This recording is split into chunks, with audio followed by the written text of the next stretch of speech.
ही आपली एक मैत्रीण आहे. काही असतात ना आपल्या ग्रुपमधल्या आळशी मैत्रिणी, काहीतरी पाठवलंय म्हणे मला त्याचं काहीतरी करून दे.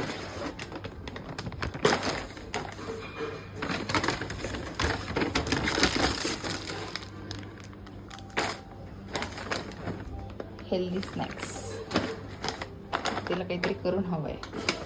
चला बघूया, काहीतरी करूया त्याचं.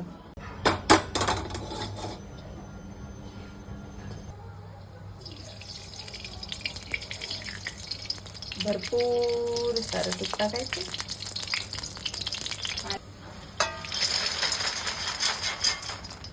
आणि तूप छान तापलं ना की मग हे मखाने त्यात टाकायचे. लो फ्लेमवर मस्तपैकी भाजून घ्यायचे. जितका वेळ छान भाजणार ना तितकंच ते छान क्रिस्पी लागतील आणि क्रंची पण राहील जास्त दिवस. तर तुपातच भाजायचे, तेलात वगैरे नाही भाजायचे आणि नुसते पण नाही भाजायचे. तुपात टाकल्याने ना छान चव येते त्याची. हलकंसं वरून काळं मीठ टाकलं तरी चालेल किंवा साधं मीठ टाकून भाजले तरी चालतात. आपल्याला हवे त्याप्रमाणे आपण खाऊ शकतो. आता यात मला काय करायचं आहे, यात मी नुसतं ड्रायफ्रूट्स वगैरे टाकेल. बदाम टाकायचे तिला नुसतं, तर ते पण रोस्ट करून टाकेल. शिवाय थोडंसं कढीपत्ता टाकेल तळून. त्यानंतर आपल्या चण्याच्या डाळ्या असतात त्या टाकणार आहे आणि बेसिक मिरची मसाले, चाट मसाला वगैरे असं टाकून असं रेडी करणार आहे. हे छान भाजून झालं. आता याला एका परातीमध्ये शांत काढायचं आणि थोडा वेळ गार होऊ द्यायचं. हे गार होईस्तोवर आपण मस्त थोडे बदाम भाजून घेऊया. ते पण मंद आचेवरच भाजायचे. काही थोडी जरी घाई केली ना तर मग ते त्याचा क्रिस्पीनेस, क्रंचीनेस ना राहून जातो. मग ती मजा नाही जी चिवड्याला असते.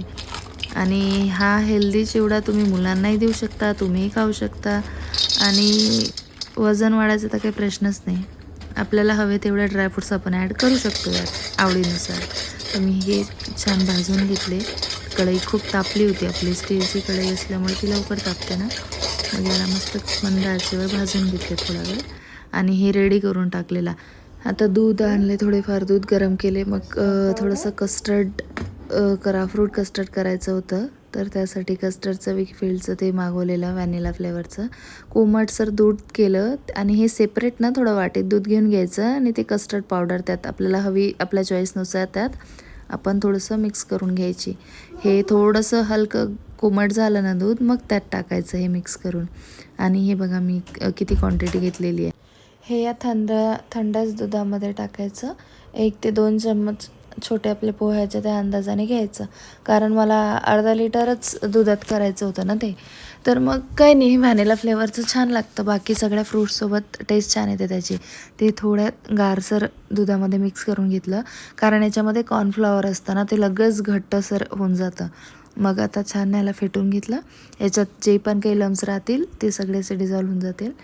त्यानंतर दूध गरम होईपर्यंत मी दुसरीकडे आणखीन एक दुसरी डिश प्रिपेअर करणार आहे. बॉम्बोलिनीसाठी मी हे थोडं दूध घेतलं, त्यात थोडं ड्रायस टाकलेलं. आपल्या अंदाजानेच, माझं असं मोजून मापून नसतं प्रमाण, थोडंसं टाकलेलं.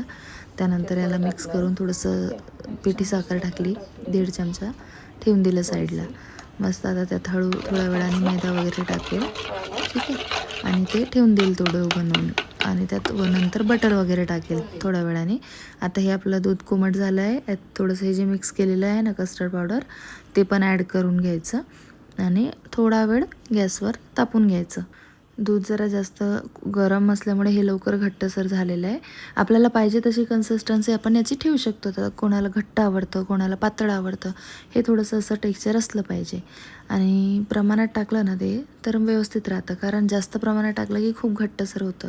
आता हे आपण मस्त फ्रीजमध्ये चिल्ड व्हायला ठेवायचं. तुम्हाला आवडीनुसार तुम्ही त्यात हनी टाकू शकता किंवा साखर हवी असेल तर साखर टाकू शकता. आणि हे फ्रूट्स मी रेडी करून ठेवले. आता हे जोपर्यंत हे लगेच कट करून त्यात टाकायचं नाही.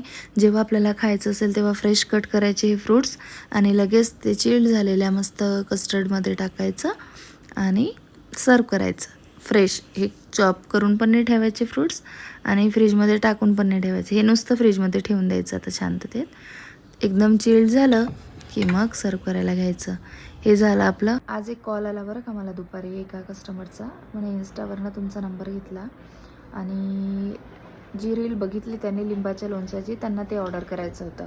तर विचारलं रेट्स वगैरे कसे आहे, काय आहे. आणि सगळ्यात महत्त्वाचा प्रश्न काय होता माहिती आहे का आज, की लिंबाचं लोणचं कशाबरोबर खातात. म्हटलं मला प्रश्नच पडला. मग त्या महाराष्ट्रातून आहे. म्हटलं महाराष्ट्रीयन बाईला जर हा प्रश्न पडत असेल तर साहजिक आहे सगळ्याच बायकांना प्रश्न पडत असेल. मी तर कधी सांगितलंच नाही लोणचं कशासोबत खायचं म्हणून. म्हटलं आज मी स्पेशल शूट घेते आणि सगळ्यांना सांगते की लिंबाचं लोणचं किंवा बाकी कुठलेही लोणचे कशासोबत खातात ते. जनरली म्हटलं मी चपातीसोबत खाते, पराठ्यांसोबत खाते, खिचडीसोबत खाते आणि आता हे लिंबाचं लोणचं असं जॅमसारखं आहे ना, तर मग मी कधी कधी ते ब्रेडला लावून पण खाते. आता तो तुमचा प्रश्न आहे, तुम्हाला कशासोबत खायचं आहे. नुसतंही खाऊ शकतात. पण हा मोठा प्रश्न होता ना, की मला आजवर कोणी विचारलं नाही की लोणचं कशासोबत खातात, पण आज त्या प्रश्नाचं उत्तर मला द्यावंच लागलं. कारण हे माझं काम आहे आणि कस्टमरला उत्तर देणं माझं काम आहे आणि ते मी देणारच.